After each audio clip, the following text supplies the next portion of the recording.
ফিফার বড় ঘোষণা ঘিরে বিশ্ব ফুটবলে শুরু হয়েছে নতুন আলোচনার ঝড়।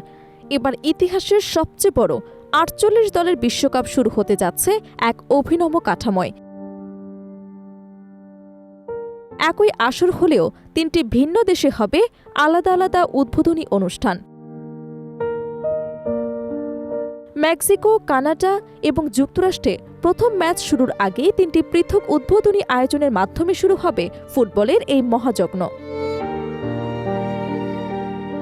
আগামী ১১ জুন মেক্সিকো সিটিতে শুরু হবে বিশ্বকাপের আনুষ্ঠানিক সূচনা। সামাজিক যোগাযোগ মাধ্যম এক্সে দেয়া এক পোস্টে ফিফা জানিয়েছেন, মেক্সিকোর উদ্বোধনী অনুষ্ঠানে পারফর্ম করবে গ্র্যামিজয়ী জনপ্রিয় ব্র্যান্ড মানা। তাদের সঙ্গে মঞ্চে থাকবেন মেক্সিকোর জনপ্রিয় সঙ্গীত শিল্পী আলেজান্দ্রো ফার্নান্দেজ এবং ভ্যালেন্টা। আয়োজনে বিশেষভাবে তুলে ধরা হবে দেশটির ঐতিহ্য, আদিবাসী সংস্কৃতি এবং আধুনিক লোকসঙ্গীতের মেলবন্ধন।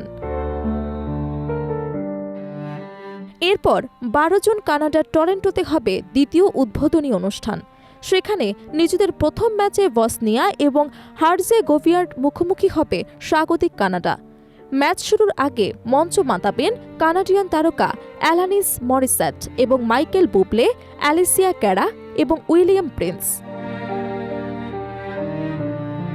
ফিফা জানিয়েছে, এই আয়োজনে বিশ্বকাপ ট্রফিকে মোজাইক নকশায় উপস্থাপন করা হবে, যা কানাডার বহু সংস্কৃতি এবং সামাজিক সম্প্রীতির প্রতীক হিসেবে তুলে ধরা হবে। এই আয়োজনে অংশ নেবেন লস এঞ্জেলেস ভিত্তিক বাংলাদেশি বংশোদ্ভূত আমেরিকান ডিজে সঞ্জয়ও। একই দিনে যুক্তরাষ্ট্রের লস এঞ্জেলেসে হবে তৃতীয় উদ্বোধনী অনুষ্ঠান। সেখানে মাঠে নামবেন যুক্তরাষ্ট্র এবং প্যারাগুয়ে। ম্যাচের আগে মূল আকর্ষণ হিসেবে থাকবেন বিশ্বখ্যাত সঙ্গীত শিল্পী কেটি পেরি। তার সঙ্গে পারফর্ম করবেন আটলান্টার জনপ্রিয় র্যাপার ফিউচার, নেভাডিয়াস উইলবার্ন। এছাড়াও তালিকায় রয়েছে আনিস্তা, লিসা, রেমা এবং টাইলা।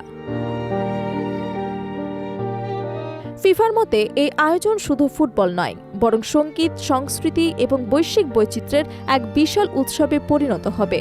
প্রতিটি দেশের উদ্বোধনী অনুষ্ঠান আলাদা পরিচয় বহন করবে, যা বিশ্বকাপকে আরও বর্ণাঢ্য এবং আকর্ষণীয় করে তুলবে। বিশ্বকাপটি ২০০২ সালের পর দ্বিতীয়বারের মতো একাধিক দেশে যৌথভাবে আয়োজন করা হচ্ছে। এর আগে দক্ষিণ কোরিয়া ও জাপান যৌথভাবে আসরটি আয়োজন করেছিল, যেখানে উদ্বোধনী অনুষ্ঠান হয়েছিল দক্ষিণ কোরিয়ায়। ফুটবল বিশ্বের এই নতুন অধ্যায় নিয়ে এখন থেকে বাড়ছে উত্তেজনা। মেক্সিকো থেকে কানাডা, তারপর যুক্তরাষ্ট্র, তিনটি দেশে তিনটি স্টেজে শুরু হবে বিশ্বকাপের মহাযজ্ঞ, যা ইতিহাসের সবচেয়ে বড় ফুটবল উৎসব হিসেবে জায়গা করে নিচ্ছে।